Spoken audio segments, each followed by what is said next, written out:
What is altruism? What is selflessness? Why are we taught right from our childhood that being selfish is bad, and that we should always share? Is selflessness all good, or could there possibly be a darker side to it? Hello everyone and welcome to another brand new episode on my channel Wonder Boho Book Club. Today I'll be summarizing the book In Defense of Selfishness, Why the Code of Self-Sacrifice is Unjust and Destructive, written by Peter Schwartz. In this book, Schwartz has refuted the widespread misconceptions about the meaning of selfishness and altruism. Basing his arguments on Ayn Rand's ethics of rational self-interest, Schwartz demonstrates that genuine selfishness is not exemplified by do-whatever-you-feel-like attitude or feeding parasitically off other people, but rather living an honest, productive, self-respecting life. Using vivid real-life examples, In Defense of Selfishness illustrates the iniquity of requiring one man to serve the needs of another. This provocative book challenges readers to re-examine the standard by which they decide what is morally right or wrong. Part 1. Introduction. At first glance, it may seem like an odd concept to give up one's own interests in favor of those of another.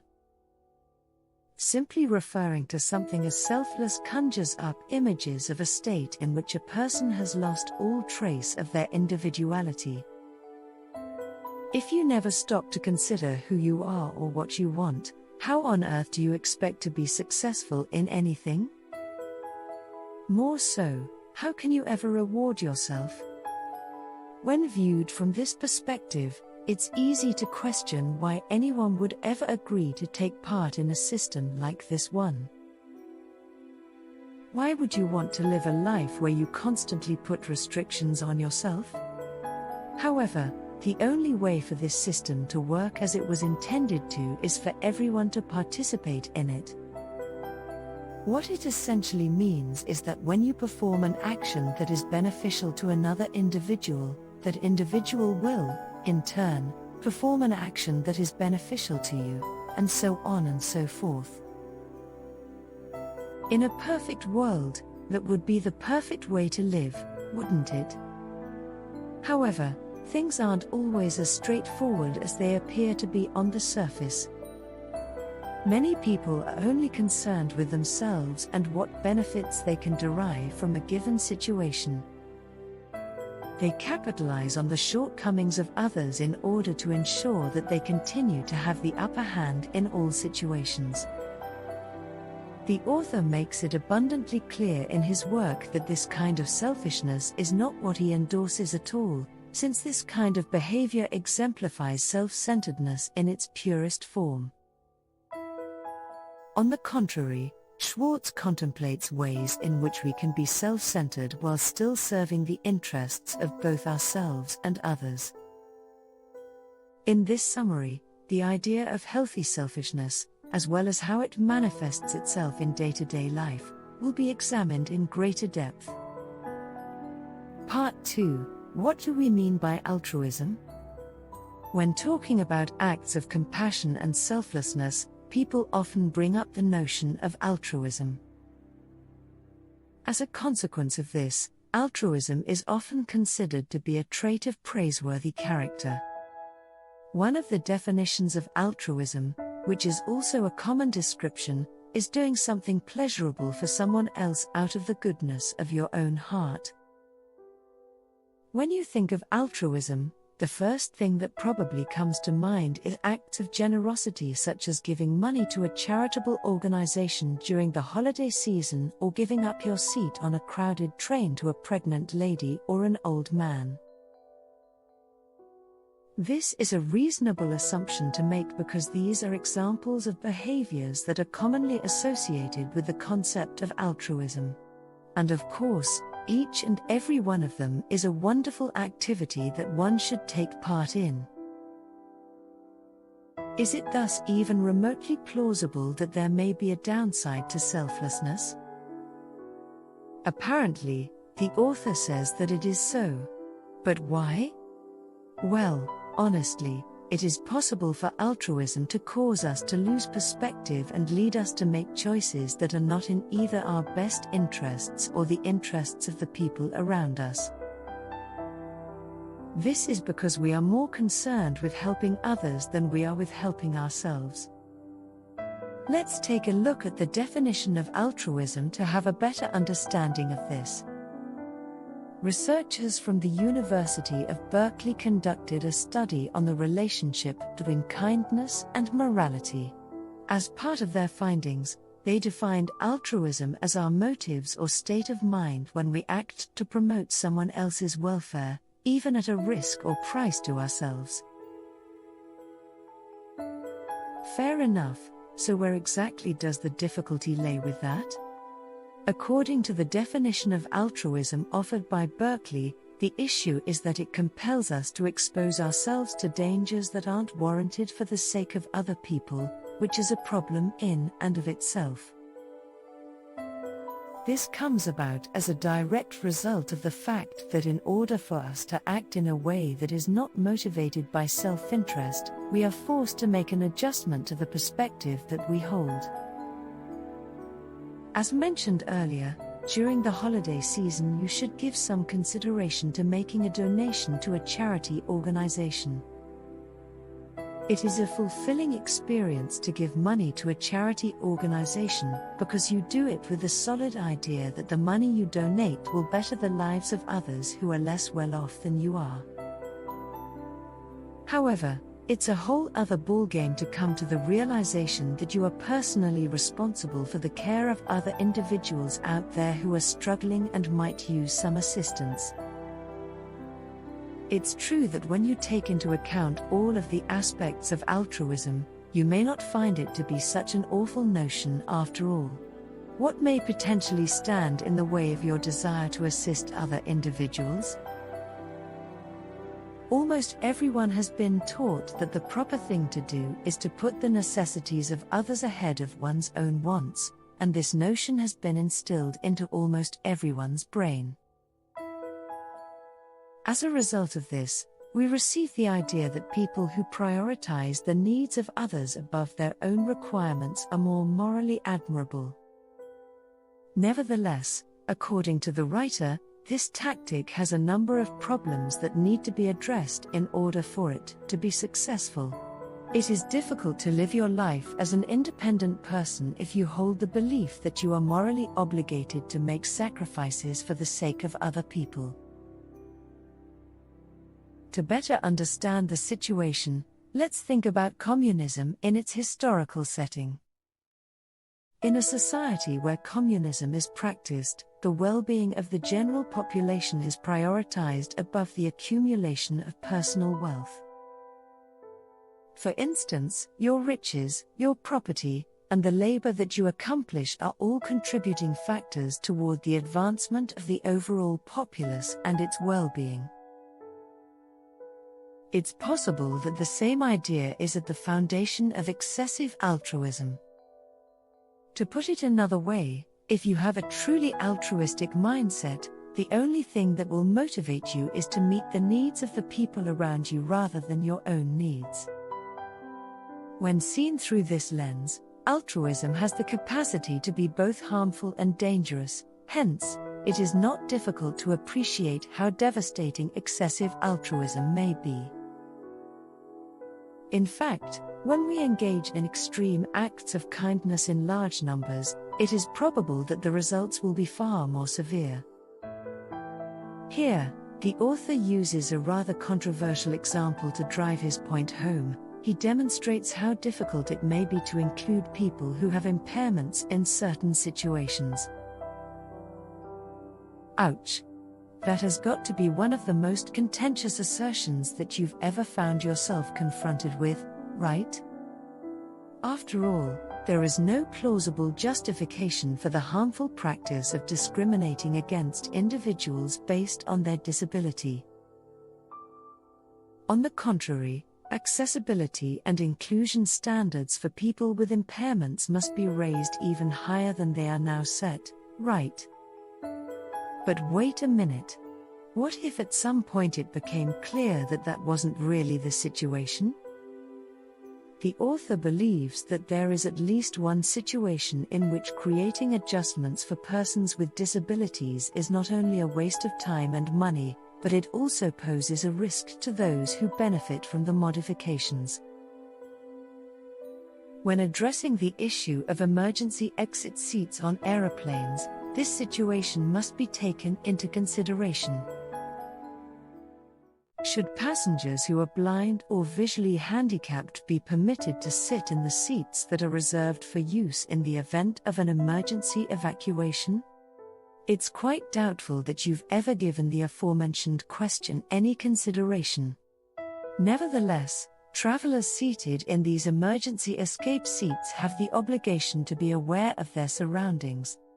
When on the road, none of us ever wants to find ourselves in a predicament in which we want urgent help.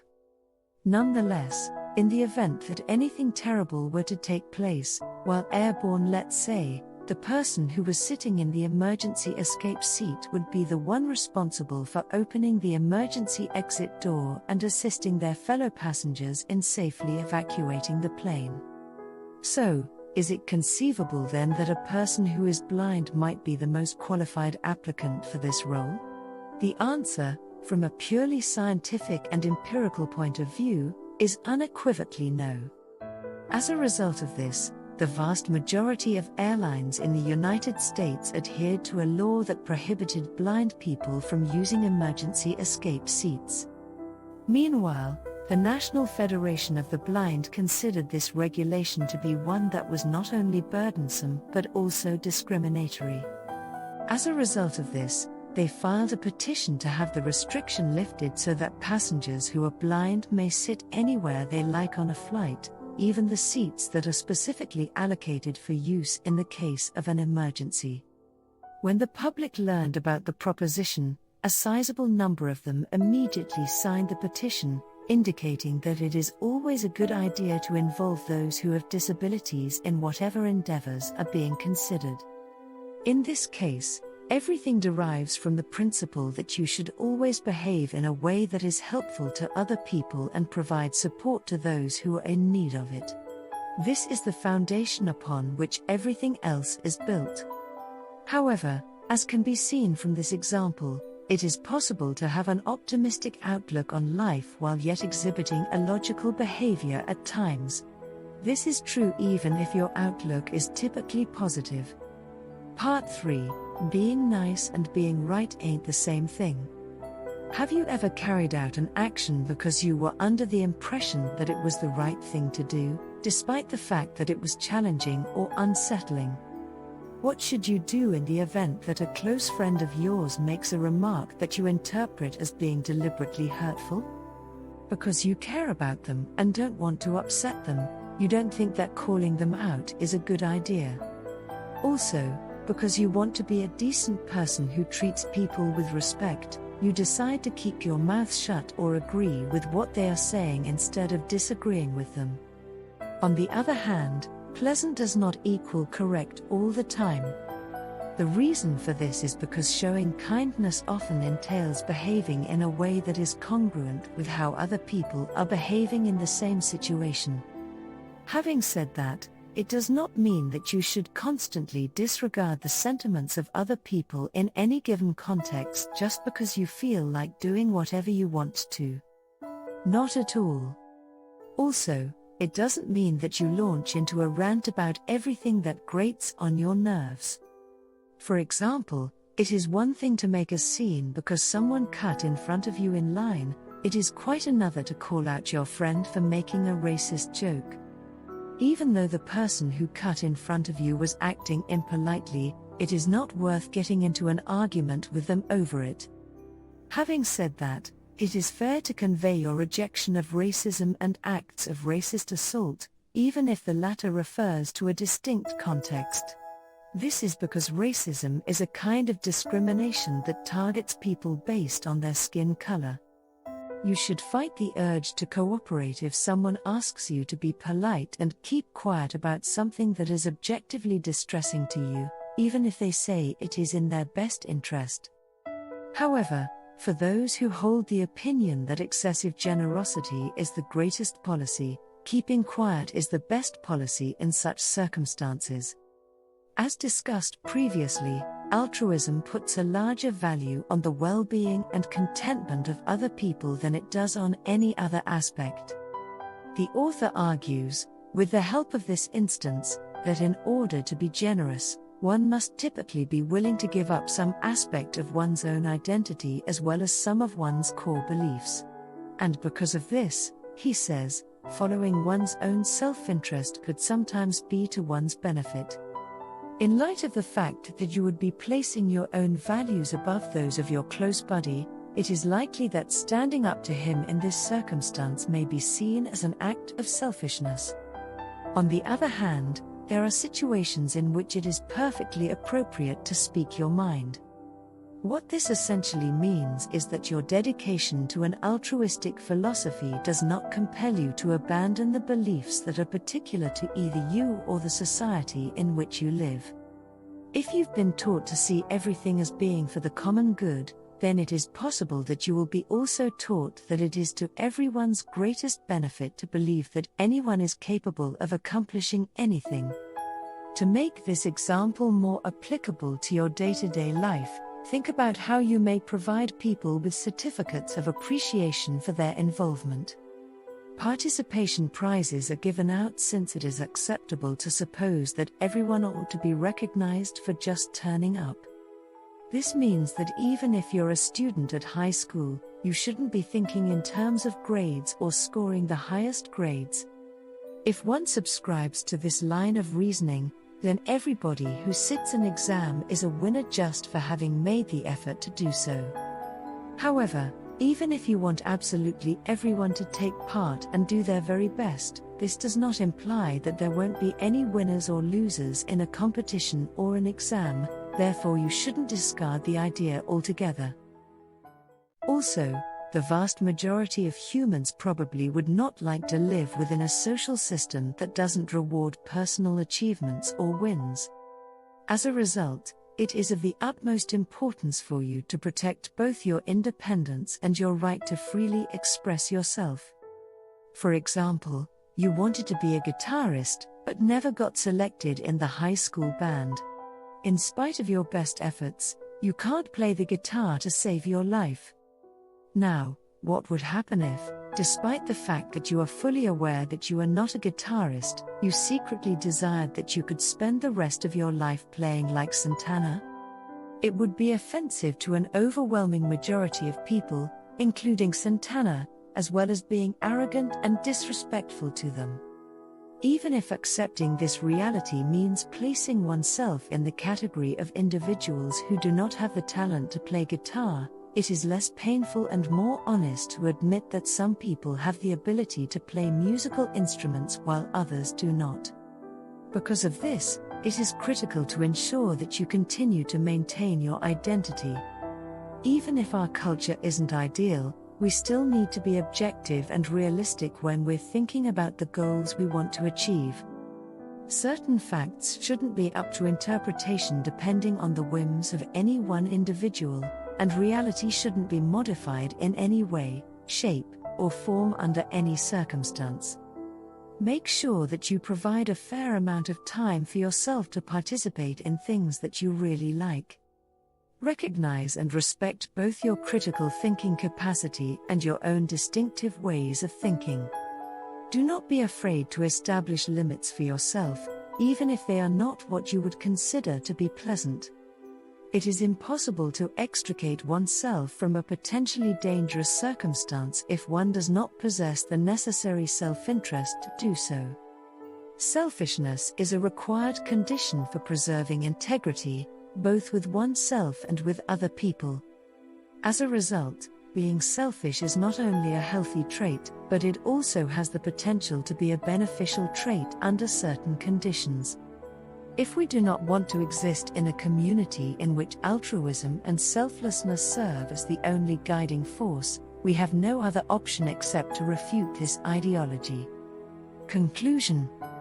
As we can see, This book helps us realize that the ideology of altruism has a certain appeal for a lot of different individuals.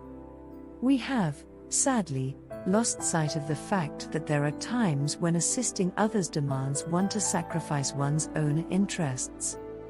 It is not only immoral, but also unhealthy to put the wants of others before your own, especially when doing so puts you in risk of suffering major injury to yourself.